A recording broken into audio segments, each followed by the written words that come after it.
আজ তোমাদেরকে দেখাবো বাংলাদেশের একটা ট্রেডিশনাল খাবার বেগুন ভর্তা। দুপুরের খাবারে আমরা যদি খিচুড়ি আর একটু বেগুন ভর্তা নিয়ে খাই অনেকটাই মজা লাগে। এই বেগুনের ভর্তাটা আমাদের দেশে অনেক পছন্দ, সবার খেয়ে থাকে। খাবারের স্বাদটা দ্বিগুণ বাড়িয়ে দেয়। অনেক লোভনীয় খাবার মুখে লেগে থাকে। এই বেগুনের ভর্তাটাতে দিয়েছি পেঁয়াজ এবং কাঁচামরিচ এবং সর্ষের তেল দিয়ে ভর্তাটা করেছি, খানিকটা সরিষার তেল এবং লবণ।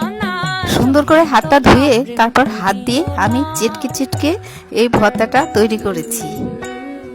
গরম খিচুড়ি এবং গরম ভর্তা কি যে মজাদার এবং সুস্বাদু, আপনাদের বলে বোঝানো যাবে না।